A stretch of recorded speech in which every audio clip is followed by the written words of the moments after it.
நீங்கள் ஸ்ட்ரெஸ்ஃபுல்லான சுச்சுவேஷனில் இருக்கீங்களா? எதையோ நினச்சி மனசு படபடன்னு இருக்கா? எவ்வளோ பெரிய பிரச்சனையாக இருந்தாலும் அதை ரிலாக்ஸாக கூலாக ஹேண்டில் பண்ணுறதுக்கு சூப்பரான வழி ஒன்று இருக்குது.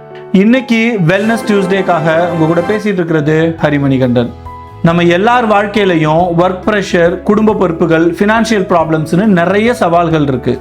இதில் ஏதாவது ஒரு விஷயத்தை பற்றி கொஞ்ச நேரம் யோசிச்சாலே நமக்கு கோபம் வந்துடும், ஸ்ட்ரெஸ் அதிகமாகிடும். அந்த மாதிரி நேரங்களில் உங்கள் மூச்சை கவனித்து பார்த்துருக்கீங்களா? அது ரொம்ப வேகமாக இருக்கும். உங்கள் மூச்சு ஒரு குறிப்பிட்ட அளவுக்கு மேலே வேகமாக இயங்கினா உங்கள் உயிருக்கே கூட ஆபத்து வர்றதுக்கு வாய்ப்பு இருக்குது. இப்போ ஒரு சின்ன கற்பனைக்குள்ளே போகலாம். உங்கள் கண்களை மூடிக்கோங்க. நீங்கள் அமைதியான ஒரு இடத்துல உட்காந்துருக்கீங்க. உங்களுக்கு பிடிச்ச ஒரு நபர் உங்கள் கூட இருக்காங்க. அழகான தென்றல், ஒரு சின்ன சாரல், பக்கத்தில் உங்களுக்கு ரொம்ப பிடிச்ச நீங்கள் ரசிக்கிற ஒரு பாட்டு மெதுவாக உங்கள் காதுகளில் ஒலிக்குது. வாழ்க்கையோட எந்த பிரச்சனையை பற்றியும் யோசிக்காமல் ரிலாக்ஸாக ஒரு 30 நிமிஷம் மட்டும் இந்த சுச்சுவேஷனை என்ஜாய் பண்ணுங்க. இப்போ உங்கள் மூச்சு எப்படி இருக்கு?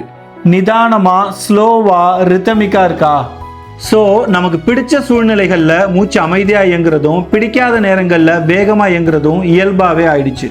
அந்த அசாதாரண சுச்சுவேஷன்லையும் உங்கள் மூச்சை கண்ட்ரோலில் வச்சுக்கிறது எப்படின்னு பார்க்கலாமா?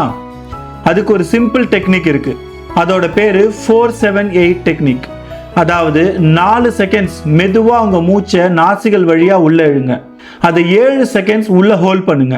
அடுத்த 8 செகண்ட்ஸ் பொறுமையாக சின்னதாக வாயை திறந்து வாய் வழியாக வெளியே விடுங்க. இதை ஒரு 5 தடவை ட்ரை பண்ணுங்க. உங்களுக்கு எப்பப்பெல்லாம் சின்னதாவோ பெருசாவோ டென்ஷன், ப்ரெஷர் எது இருந்தாலும் இந்த டெக்னிக்கை ஃபாலோ பண்ணுங்க. ஒரு மேடையில் பேசுறதுக்கு முன்னாடியோ, இன்டர்வியூ ரூம்குள்ளே போகிறதுக்கு முன்னாடியோ கூட இதை ட்ரை பண்ணிட்டு போங்க. ரிலாக்ஸ்டாக, செம்ம கான்ஃபிடென்ட்டாக ஃபீல் பண்ணுவீங்க. இது எப்படி ஒர்க் அவுட் ஆகும்னு கேட்காதீங்க. நிஜமாவே இது ஒரு பர்ஃபெக்டான சொல்யூஷன்.